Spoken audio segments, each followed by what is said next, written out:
What is going on, guys, and welcome. And Hell in a Cell is just around the corner, so let's see the top 10 greatest moments in Hell in a Cell history. Number 10. It was last year's Hell in a Cell pay-per-view. Seth Rollins versus Dean Ambrose. They started off the match on top of the cell, and as they were making their way down the cell, they were fighting. Eventually, Dean Ambrose hit Seth Rollins with the headbutt, and they both went crashing down separate announcement tables. It was an awesome moment, and it made the list just because it's the PG era, and you wouldn't expect that. Number 9, Edge versus Undertaker in the infamous TLC Hell in a Cell match. Undertaker was on top of the ladder, and he had Edge by the throat. He hit him with a chokeslam through the ring. Number 8, the first ever Hell in a Cell match. Undertaker versus Shawn Michaels at Bad Blood. Shawn Michaels was hanging on top of the cell with one finger, and Undertaker kicks his hand and he goes flying through the announcement table. Number 7, another epic moment from the TLC Hell in a Cell match. It was when Edge went running and jumped off a steel step and speared Undertaker through the cell and broke it. Number 6, one last moment from that match is when Edge was chokeslammed off the top of the turnbuckle onto two stacked tables. Man, let me tell you, that match was so good. They brought in a TLC and a Hell in a Cell and just made a great match. Edge and Undertaker, you killed that match. Number 5, Undertaker chokeslam Mick Foley through thumbtacks. That's not the end of Mick Foley for this list, but you're wondering why such a simple moment is number 5. It's because of the things that happened before that chokeslam and how he even wrestled after the things that happened. Number 4, it was a 6-man Hell in a Cell match with Undertaker, The Rock, Stone Cold, Triple H, Kurt Angle, and Rikishi.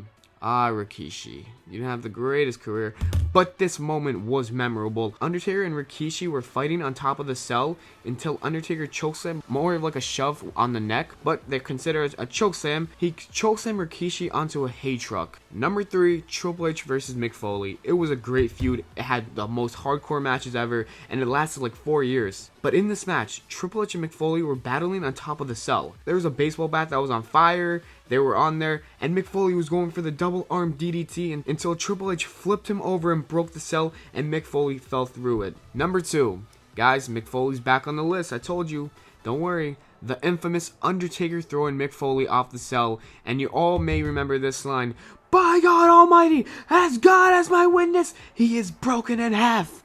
A lot of you guys are wondering, how did that not make number 1? But let me get to number 1. After getting thrown off the cell, Mick Foley went back to Undertaker and climbed the cell. But this time he got chokeslammed on top of the cell and the cell broke accidentally. This was not scripted, unlike Undertaker throwing Mick Foley on the announcement table. This was unscripted.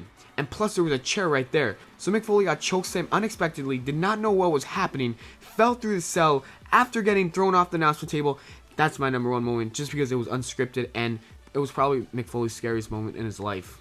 Thanks for watching the video, guys. Hope you enjoyed. If you did, leave a like. And don't forget, keep commenting suggestions because I will turn them into videos. I'm going to probably make the next video top 10 wrestlers that botch way too much because this one guy keeps asking and a lot of people keep liking it. So I'm going to do that next. But give me more suggestions for after that. Thanks for watching. Take care and spike your hair.